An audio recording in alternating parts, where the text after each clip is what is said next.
12 വർഷം മുമ്പാട് ടീം പൂമ്പാറ്റ ചണ്ട പരിശീലനം തുടങ്ങുമ്പോ നമുക്ക് ചണ്ടൊന്നും ഉണ്ടായിരുന്നില്ല. ഈ സഷമയ്ക്ക് ടീം പൂമ്പാറ്റയായിട്ട് ചെറിയൊരു ബന്ധമുണ്ട്. അപ്പൊ ഈ വേദിയിലിരിക്കുന്ന ഒരാള് തന്നെയാണ് ഞങ്ങൾക്ക് ആദ്യമായിട്ട് എനിക്ക് ചണ്ട മേടിച്ചു വന്നത്. പേര് പറയുന്നില്ല, ആള് സംസ്ഥാന ഭാരതിയാണ്. അപ്പൊ അതുപോലെ തന്നെ ഞങ്ങള് കോമഡി ഉത്സവം നിങ്ങള് കണ്ടിട്ടുണ്ടാവും. കോമഡി ഉത്സവം സൂപ്പർ സ്റ്റാർ ഫ്ലവേഴ്സ് ചാനലിലെ ആ ചാനലിൽ ഞങ്ങൾ പങ്കെടുത്തു.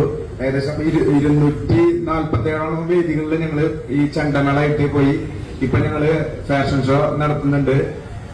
ഈ വരുന്ന 29-ാം തീയതി ഡൽഹിയില് നമ്മളുടെ പൂമ്പാറ്റയുടെ കുട്ടികള് ഫാഷൻ ഷോ അവതരിപ്പിക്കാൻ പോവുകയാണ്. ചണ്ടമേളം അവതരിപ്പിക്കുന്നുണ്ട്. അതുപോലെ തന്നെ 260 കുട്ടികളുടെ ഭിന്നശേഷിയുള്ള കുട്ടികളുടെ ചിങ്കാരിമേളം തൃശ്ശൂർ വടക്കുന്നാഥന്റെ മുമ്പിലാണ് നടന്നത്. അതിന് നേതൃത്വം കൊടുത്തത് ടീം പൂമ്പാറ്റയാണ്. ഇതുപോലൊരു വേദിയിലെ സഷ്മ ഞങ്ങളുടെ ടീം പൂമ്പാറ്റയെയും അതുപോലെ തന്നെ എന്നെയും ആദരിച്ചതിൽ ടീം പൂമ്പാറ്റയുടെ എല്ലാവരും പുതുമഴ വീഴണുണ്ടേ മണ്ണിൽ, പുതുമഴ വീഴണുണ്ടേ നെഞ്ചിലൊരാളുടെ കണ്ണീർ വീണപ്പോ,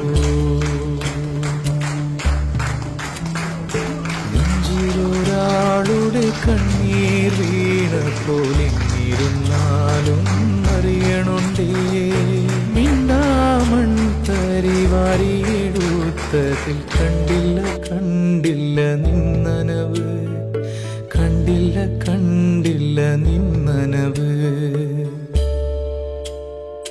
കണ്ടില്ല കണ്ടില്ല നിന്ന